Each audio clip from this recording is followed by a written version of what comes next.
یہ 15 سال پرانا قصہ ہے۔ ان دنوں آصف اور رضوان میڈیکل کے طالب علم تھے۔ ایک مرتبہ کلاس میں وہ انسانی ڈھانچے کے بارے میں پڑھ رہے تھے کہ ٹیچر کی آواز آئی، ڈیئر اسٹوڈنٹ، کل سے جو 2 چھٹیاں سٹارٹ ہو رہی ہیں اسلامی تہوار کے سلسلے میں، ان 2 چھٹیوں کے بعد میں نے آپ سے پورے انسانی ڈھانچے کا ٹیسٹ لینا ہے۔ گھر آ کر آصف اور رضوان کو پورا یقین تھا کہ وہ اس ٹیسٹ میں فیل ہو جائیں گے، کیونکہ ابھی تک ان کے ذہن میں انسانی ڈھانچے کی کھوپڑی کی ہڈیوں کے نام اور ساخت واضح نہیں ہو رہے تھے۔ وہ دونوں کتاب کھولے انسانی ڈھانچے پر لکھا ہوا مضمون پڑھ رہے تھے کہ اچانک آصف بولا، اگر ہم کہیں سے ایک انسانی کھوپڑی لے آئیں تو ہمارا کام بن سکتا ہے۔ ہم کھوپڑی کو سامنے رکھ کر اچھی طرح سے کھوپڑی کی ساخت کے نام یاد کر سکتے ہیں۔ رضوان نے کہا، ارے بھائی، یہ جو ہم اپنے موبائل پر نیٹ سے کھوپڑی کی فوٹو اور معلومات نکال کر سامنے رکھے ہوئے ہیں، کہ اس سے بات نہیں بن سکتی؟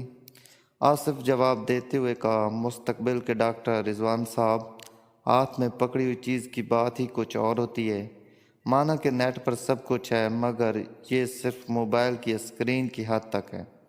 تم میری بات پر غور کرو، تم کو سمجھ آ جائے گی کہ جب ہم کھوپڑی کو اپنے ہاتھوں میں پکڑ کر اس میں موجود ہڈیوں کی ساخت پر غور کریں گے تو ہم کتنی آسانی سے اپنا ٹیسٹ یاد کر سکتے ہیں۔ اس ٹیسٹ میں ہم دونوں کو اچھے نمبر لینا لازمی ہے، ورنہ 2 ماہ قبل جو ٹیسٹ ہوا تھا اس میں بھی ہمارے کم نمبر آئے تھے اور ہمارے ٹیچر ڈاکٹر ایاز صاحب ہم پر سخت ناراض ہوئے تھے۔ آصف کی تقریر سننے کے بعد رضوان بھی اس بات پر مان گیا کہ اگر کسی جگہ سے کھوپڑی مل جائے تو ان کو واقعی بہت آسانی ہو جائے گی۔ اپنا ہونے والا ٹیسٹ کلیئر کرنے میں چند منٹ بعد رضوان نے اپنا موبائل پکڑا اور اس کا انٹرنیٹ بند کرتے ہوئے بولا، تو ڈاکٹر صاحب، یہ کھوپڑی وغیرہ بازار میں تو فروخت ہوتی نہیں، تو میرے سویٹ دوست یہ آئے گی کہاں سے؟ آصف بولا، بھائی اس بات کا تو یہ ایک ہی حل ہے کہ شہر سے باہر جو قبرستان ہے اس کے گورکن سے رابطہ کیا جائے۔ وہ میرا تھوڑا بہت واقف بھی ہے، یہ میں کل چھٹی کے دن کر لوں گا، کل شام کو ملوں گا، بلکہ تم ایسا کرنا، کل شام کو آ جانا، ہم اکٹھے ہی چلیں گے۔ دوسرے دن شام کو رضوان اور آصف اپنی بائک پر شہر سے باہر والے ایک قبرستان میں جا پہنچے، جہاں کا گورکن آصف کا واقف تھا۔ تھوڑا بہت گورکن کا مکان قبرستان کے ساتھ ہی تھا۔ جب آصف کے دستک دینے پر اس نے دروازہ کھولا تو آصف کو دیکھ کر وہ پہچان گیا اور بولا، خیر تو ہے نا آصف بابو، آج کیسے آنا ہوا، کہیں کوئی فوتگی؟ آصف نے اس کی بات کاٹتے ہوئے کہا، نہیں نہیں قمر دین صاحب، ہمارے ہاں کوئی فوتگی نہیں ہوئی اور سب خیر خیریت ہے، بس تم سے کچھ کام پڑ گیا تھا، کیا ہم یہاں ہی کھڑے رہیں گے؟ ارے نہیں بابو جی، آپ اندر آ جائیں، آج تو ویسے بھی میں اکیلا ہوں، میرے بیوی بچوں کے ساتھ اپنے والدین کے گھر گئی ہوئی ہیں۔ گورکن یہ کہتا ہوا ان دونوں کو اپنی سادہ سی بیٹھک میں لے آیا۔ جیسے ہی وہ چارپائی پر بیٹھے، گورکن ان کو منع کرنے کے باوجود بوتل لینے گھر کے اندر چلا گیا۔ کچھ دیر بعد وہ نمودار ہوا تو اس کے ہاتھ میں پکڑی ٹرے میں 1.5 لیٹر کی مشروب کی بوتل، پلیٹ میں نیمکو اور 3 گلاس ان کو نظر آئے۔ بوتل پینی اور تھوڑا سا نیمکو کھانے سے فارغ ہو کر آصف اپنے مطلب کی بات پر آ گیا۔ پہلے اس نے رضوان کا تعارف کروایا، پھر اپنے میڈیکل کالج میں پڑھنے کا بتایا اور پھر اصلی بات پر آ گیا۔ جب اس نے گورکن سے کہا، ہم کو ایک انسانی کھوپڑی چاہیے، تو گورکن نے چونک کر ان دونوں کی طرف دیکھا۔ اسی وقت آصف نے 500 روپے کا نوٹ زبردستی اس کی جیب میں ڈال دیا۔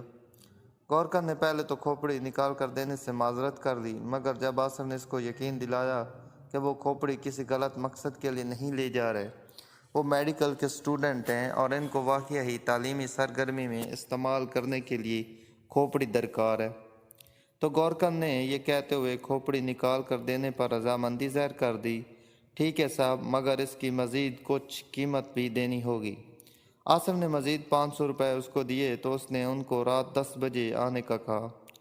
وہ واپس چلے آئے۔ گھر آ کے رضوان نے آصف کو کہا، آصف، میں تو پہلی مرتبہ اتنی رات گئے قبرستان جاؤں گا، کہیں مجھے کوئی روح ہی نہ چمٹ جائے؟ تو آصف ہنستا ہوا بولا، ابے گامڑ، تو میں کیا روز رات کو قبرستان جاتا ہوں؟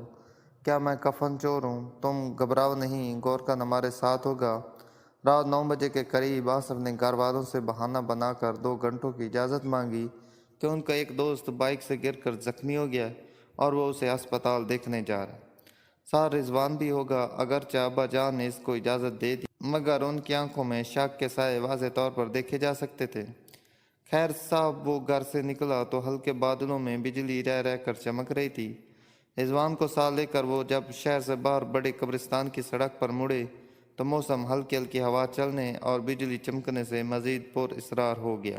قبرستان سے قریب ہی گورکن کا مکان تھا۔ گورکن کو ساتھ لیا۔ گورکن نے کھودنے والی کندال اور ایک ٹارچ ہاتھ میں پکڑی ہوئی تھی۔ قبرستان کے گیٹ میں داخل ہوتے ہی جب بجلی چمکی تو ایک لمحے کے لیے ان کو قبروں کی طویل قطار نظر آئی۔ تب ان دونوں کے دل خوف سے دھڑک اٹھے اور جس میں خوف کی لہر دوڑنے لگی۔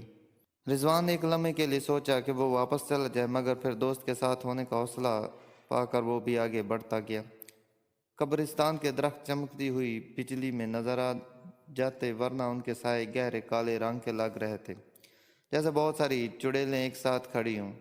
کچھ دور چلنے کے بعد گورکن بولا، صاحب یہ قبر کسی وقار صاحب کی ہے اور میں نے دیکھا ہے اس کی دیکھ بھال کو بھی بہت کم آتے ہیں اس کے وارث، تو میں آپ کو اس کی کھوپڑی ہی نکال دیتا ہوں۔ یہ کہہ کر وہ اپنا بیلچہ سا جو اس نے ہاتھ میں پکڑا ہوا تھا اس سے قبر کی مٹی ہٹانے لگا۔ آصف بابو، گورکن نے ہدایت دیتے ہوئے کہا، یہ ٹارچ صرف اس قبر پر رکھو، ادھر ادھر نہ روشنی کرنا۔ رضوان ایک طرف کھڑا یہ خوفناک قبرستان دیکھ رہا تھا۔ ڈر کے مارے اس کا پسینہ چھوٹ رہا تھا مگر وہ پانی بے عزتی کے ڈر سے واپس نہیں جا رہا تھا۔ تھوڑی دیر میں گورکن نے مٹی ہٹا دی۔ پتھر کی سل اس نے ذرا سی کھسکا کر ہٹائی اور پھر چند ہی منٹوں میں قبر اوپن ہو چکی تھی۔ اب تو وہ ٹارچ پکڑے آصف کا دل بھی نہ معلوم خوف سے گھبرا اٹھا۔ وہ اب ٹارچ کی روشنی تو قبر کے اندر دیکھنے کی ہمت اس کی بھی نہیں ہو رہی تھی۔ اس نے وقت کاٹنے کے لیے گورکن سے سوال کر دیا، قمردین تم کو ڈر نہیں لگتا قبرستان میں؟ تو وہ بولا، صاحب اگر ہم ڈر گئے تو پھر پیٹ کیسے بھریں گے؟ ہمارے بچوں کا، ہمارے تو باپ دادا کا یہی کام ہے جو کہ اب میں کر رہا ہوں۔ کچھ دیر بعد گورکن نے جب اپنا ہاتھ قبر سے نکالا تو اس کے ہاتھ میں خربوزے کی طرح پکڑی ہوئی کھوپڑی دیکھ کر رضوان تو رضوان آصف بھی گھبرا گیا۔ گورکن نے اپنی جیب سے کپڑے کا کالا تھیلا نکالتے ہوئے انسانی کھوپڑی کو اس میں خربوزے کی طرح ڈال دیا۔ پھر وہ تھیلا ایک سائڈ پر رکھ کر قبر کو بند کرنے لگا۔ کچھ وقت کی محنت کے بعد قبر بند ہو گئی۔